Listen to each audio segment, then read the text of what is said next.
कल्याण डोंबिवलीत महायुतीला स्पष्ट बहुमत मिळालं आहे, पण तरीही आज सगळ्यात मोठा प्रश्न एकच आहे, महापौर नेमका कोण होणार? शिवसेना की भाजप? आणि या निर्णयामागे सुरू आहे का एखादी मोठी राजकीय खेळी?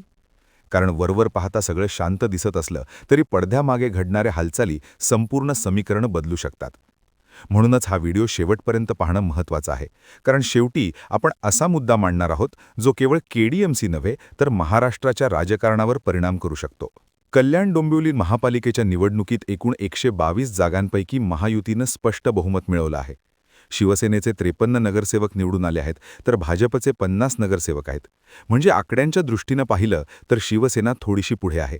त्यामुळे स्वाभाविकपणे शिवसेना स्वतःला मोठा भाऊ मानत आहे आणि महापौर पदावर आपलाच हक्क असल्याचा दावा करत आहे.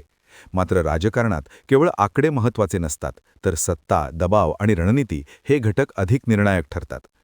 साधं गणित पाहिलं तर शिवसेनेचा दावा रास्त वाटतो, पण भाजपही तितक्याच ठामपणे सांगते की आमचाही वाटा कमी नाही आणि महापौर पदावर आमचाच दावा आहे.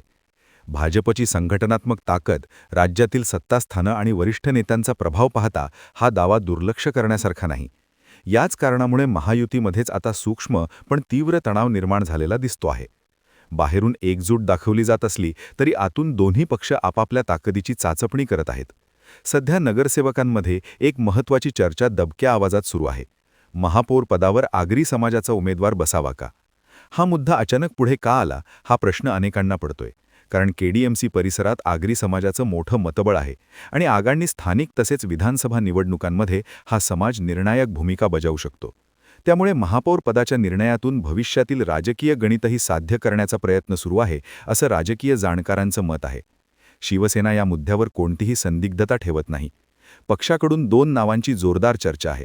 पहिलं नाव म्हणजे जयंत भोईर, ज्यांनी मोठ्या मताधिकाऱ्याने विजय मिळवला आहे आणि ज्यांना संघटनात्मक पाठिंबा आहे. दुसरं नाव आहे अस्मिता मोरे.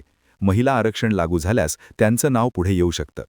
शिवसेनेचा संदेश अगदी स्पष्ट आहे, महापौर पद हा आमचा अधिकार आहे आणि आम्ही तो सोडणार नाही. दुसरीकडे भाजप अजिबात मागे हटायला तयार नाही. भाजपचे माजी आमदार नरेंद्र पवार यांनी स्पष्ट शब्दात सांगितलं आहे की केडीएमसीमध्ये भाजपचाच महापौर बसावा ही त्यांची जुनी आणि ठाम भूमिका आहे. भाजपकडे मजबूत संघटन, चांगला स्ट्राईक रीत आणि सर्वात महत्त्वाचं म्हणजे राज्यातील सत्ता केंद्राशी जवळीक आहे. त्यामुळे हा निर्णय केवळ स्थानिक पातळीवर होणार नाही, तर थेट वरिष्ठ नेतृत्वाच्या पातळीवर ठरेल हे आता स्पष्ट होत चाललं आहे. केडीएमसीच्या महापौर पदाचा अंतिम निर्णय उपमुख्यमंत्री एकनाथ शिंदे, उपमुख्यमंत्री देवेंद्र फडणवीस, भाजप नेते रवींद्र चव्हाण आणि खासदार श्रीकांत शिंदे यांच्या बैठकीत ठरण्याची शक्यता आहे. विशेष म्हणजे 22 तारखेला आरक्षण जाहीर झाल्यानंतर चित्र अधिक स्पष्ट होणार आहे. त्यामुळे तोपर्यंत सर्वच गट सावध पावलं टाकत आहेत. इथे फक्त महापौर कोण होणार एवढाच प्रश्न नाही, हा आहे महायुतीतील वर्चस्वाचा संघर्ष. शिवसेना स्वतःला मोठा भाऊ म्हणून सिद्ध करू पाहते, तर भाजप आपली ताकद दाखवून देण्याच्या प्रयत्नात आहे.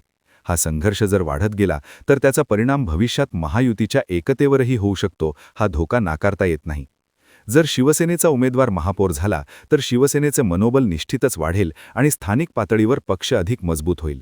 जर भाजपचा उमेदवार महापौर झाला तर तो एक मोठा राजकीय संदेश असेल, केवळ केडीएमसीसाठी नव्हे तर संपूर्ण महाराष्ट्रासाठी.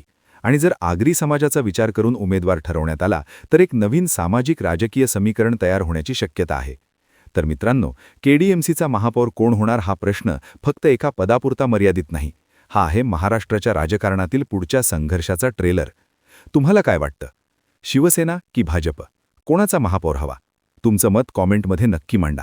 व्हिडिओ आवडला असेल तर लाईक करा, चॅनलला सबस्क्राईब करा आणि हा व्हिडिओ शेअर करायला विसरू नका.